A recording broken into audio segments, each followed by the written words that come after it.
UFC 323 is this weekend, and this is a pretty stacked card from top to bottom of great fights on this card. And I'm pretty confident betting wise and picks wise for this card. So let's get into the full breakdown for UFC 323. Starting off Mohamed Naimov versus Myron Santos. I'm going to be taking Myron Santos to get this one done by decision in this fight, 30-27. Now, Mohamed Naimov is a pretty decent fighter all around. He has good grappling. He does mix in grappling and his striking fairly well. But I don't think he's the biggest finisher or has that much finishing potential on the feet or on the ground. I think Myron Santos is definitely a better striker. He's very quick. He has a very nice sharp jab. Nice 1-2s. Good teeps. Very nice leg kicks. And he's just very slick and calm in his striking. I think he is a very decent prospect. His striking is pretty high level. Mohamed Naimov is decent on the feet. I do think Myron Santos will be able to chop his leg, land his jab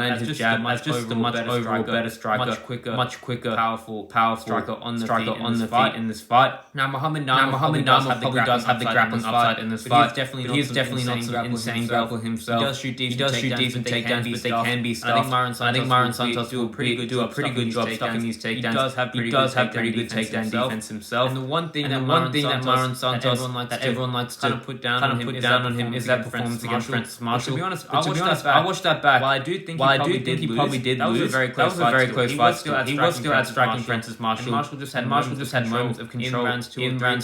So I do not think it's as big as a robbery as people like to say it is. Mohamed Naimov in his last fight against Bogdan, I thought Grad was probably the better fighter for most of that fight, but he made some bad fight IQ decisions, which allowed Naimov to get on top and right eye control in moments. So I think Santos will get this one done pretty easily. 30-27 at striking Naimov and stuffing the takedowns. Next, we got Mansour Abdul Malik versus Antonio Tricoli. There really is not much to say here. Mansour is bigger, more athletic, stronger, hits harder than Tricoli. Tricoli is definitely not UFC level. The only reason is in the UFC is because he is Mackenzie Dern's boyfriend. And I think while I'm not very high on Mansour Abdul Malik, I think he gets it done pretty easily here. This fight could end up going a bit longer, maybe over the 1.5 rounds, because Mansour Abdul Malik is actually pretty patient early. We saw that in his last fight against Cody Brundage, and before that against Nick Klein. He does take his time getting these finishes, but I do think he should be able to finish Tricoli here, and if he doesn't, that is a very bad sign. He is a minus 1,000 favorite, which I just don't like betting on, even if you're looking to target him by a finish or a finish in round 1, you're not going to get much value here. So me personally, I'm just going to avoid betting on that fight. Now we got Iwo Baranetsky versus Arzan. I like Iwo Baranetsky to get this one done in round 1. Now Ibo Arzan in his last fight, I don't really know what he was doing in that fight. He pretty much wasn't doing anything against Billy Elakana. That was a bad loss in a fight where he just done nothing. Before that, he got kind of fraud checked at the time against Ulaba. His grappling kind of got exposed. And I'm not very high on Ibo Arzan. I really don't like him that much. And after that last fight, I like him even less. Iwo Baranetsky, I actually had him as an underdog against Muhammad Ali on the Dana White Contender Series. And I think Iwo has the finishing upside here in this fight. I think this fight ends in round 1. And I think Iwo probably has a bit more power on the feet. But he definitely has the grappling advantage. I think he can take down Ibo Arzan in this fight, and when he gets on top, he gets a lot of finishes from full man. If he starts hammering away on Ibo Arzan will give up his back and definitely get rear naked choke. We've seen that twice in Ibo Arzan's career against Arman Kutalaba and against Ante Terekci or something like that. But I think Iwo Baranetsky is the side here to pick, and I think he gets it done by submission or ground and pound in round 1. Next we got Jalen Turner versus Edson Barboza. And I think Jalen Turner is about to knock Edson Barboza in the first round. And I think that fight is a lock. Jalen Turner is a lock in that fight. Now I know Jalen Turner is coming off a short retirement. His mentality is definitely questionable. And it is a big question mark on what kind of shape, what's his motivation, how is he going to be coming into this fight. Edson Barboza absolutely horrible in his last fight against Drakkar Klose. He was getting hit very clean, and at times he just had no defense at all. There was a moment in that second round when Drakkar Klose hit him with the right hand, and it looked like Edson Barboza was ready to get KO'd. Drakkar Klose decided to clinch up with him, saving him there. I think while Jalen Turner has had a few losses, if you take a look at the level of competition, these are really high level guys. And even then, he had his moments, almost all of them. I don't see Edson Barboza throwing up a triangle like Bahamondes did. I think Jalen Turner is still in his physical prime. I think he's coming out here more motivated than ever. If you've seen his social media, he looks motivated. He found his faith in Jesus Christ, which I know isn't really a fighting kind of thing to bring up. I do think that can play a factor here, and also I just think he's way more dangerous. I think we see Jalen Turner be like the Jalen Turner of old and get around one finish and make it look very easily against Edson Barboza, and that is what I'm going to bet on. Next, we got Marvin Vettori versus Bruno Ferreira. I'm going to pick Marvin Vettori by decision. And I don't feel great about it at all. I do think Bruno Ferreira could definitely catch him and knock him out. Marvin Vettori has had a granite chin throughout his career, but Bruno Ferreira does hit very hard. And Marvin Vettori has so much damage as well. But Bruno Ferreira, there's a couple things I don't really love about him. I think he can be very low volume in his fights at times. He can spend a lot of time on the back foot, kind of getting pieced up before picking his moments where he's blitzing in and trying to land big bombs. I think Vettori will have the higher output here. He definitely has the experience advantage. And I think if he can avoid some of Bruno Ferreira's power shots, he can get the volume going with his hands. He did have his moments against Lidze and Brandon Allen. Those were both pretty close fights. And this is a bit of a step down in competition. So I think he can piece up Bruno Ferreira and win by decision. But Bruno Ferreira could absolutely finish Marvin in this fight, and I would not be surprised whatsoever. But that's what I'm going to pick him, Marvin Vettori, to get this one done by decision. Next, moving on to the prelims, we got Faris Zahim versus Sadikov. I'm going to take Faris Zahim to get this one done here. Now, Nazim Sadikov has very nice boxing, both defensively and offensively. He likes to fight in that shell. He likes to trade big hooks in the pocket, and he's a very effective boxer. And he's very powerful. We saw that in his last fight against Nicholas Motor. However, I do think with that boxing shell comes its flaws. He does block most of his shots, but he does absorb shots as well, and he can kind of get picked apart at range here. Faris is a very massive lightweight. He has good long-rangey weapons. He's good defensively himself. Very nice elbows and knees. And I do think Faris Zahim has been mixing and grappling a lot lately, and I think he has the grappling upside as well in this fight. So pretty much how I see this fight going. Nazim Sadikov looking to land shots in the pocket. Faris Zahim staying on the outside, landing his jab, landing his one-twos, staying sharp, mixing in grappling as well, and landing his elbows and knees. And I think he's going to win a pretty clear decision in this fight. Moving on, Macy Barber versus Kareem Silva. And I think Macy Barber will get this one by decision. But it's also live for a round 2 or round 3 TKO finish in this fight. Karine Silva, she likes to walk forward, pressure opponents, land her shots, mixing takedowns. Throughout her early days in her UFC career, she was actually looking very good doing this, being able to get 3 submissions, 3 fights. Since she took that step up in competition against Vivian Arua, she really hasn't looked good. And when her opponents can provide resistance, she does seem to kind of wilt and fade, especially as fights go on. Macy Barber, while in her last fight, you have to address that she did pull out moments before Aaron Blanchfield main event. She has some medical conditions that I have heard of. But I'm going to take. Push that aside here. I just think she is the better fighter. I think she's a better striker. She's more aggressive, faster. It's harder. I think she probably has the grappling advantage as well. While I do have to mention both ladies' grappling defense is horrible with both of the takedown defense below 50%. I do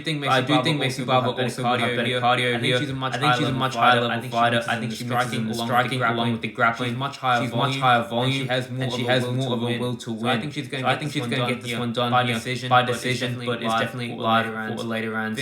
Finish, and that's how I see this fight going. Next one, Terrence McKinney versus Chris Duncan. I'm gonna take Terrence McKinney to get this one done in round one. Now, this is a very wild fight. I think it ends early in the first round for sure. But I like Terrence McKinney here as an underdog because I think Chris Duncan is good and definitely has the upside as the fight goes on. Terrence McKinney has the grappling in round one. We have seen Chris Duncan get taken down and kind of manhandled and submitted in his fight against Manuel Torres. And I think McKinney could do something similar here. I think he's going to go out here, grapple heavy, be able to take down Chris Duncan and find a submission in this fight or a ground and pound stoppage. And on the feet, he still has a lot of power. While I would give Chris Duncan the striking advantage, I think Chris Duncan could probably catch Terrence McKinney coming in and finish him. Terrence McKinney could also do the same to Chris Duncan, and I think McKinney is a lot more explosive and faster than Chris Duncan. So I do think McKinney as an underdog here could definitely get it done in round one, and that's what I'm going to be picking.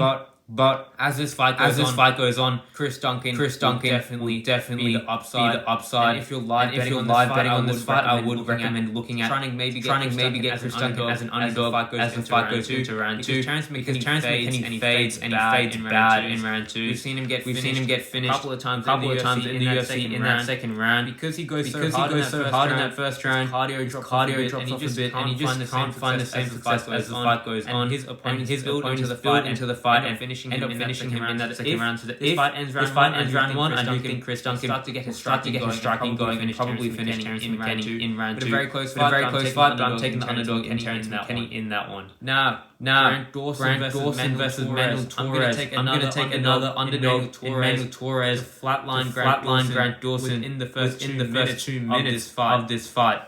Now, I think this fight can go two ways. Either Grant Dawson gets his grappling going and absolutely mauls Manuel Torres winning by decision or potentially finishing him as the fight goes on. Or Manuel Torres goes out here and flatlines him early. And Grant Dawson's only two losses in his career were both knockouts that happened in the first minute. And Manuel Torres fights like an absolute crazy man in round one. He comes forward aggressive.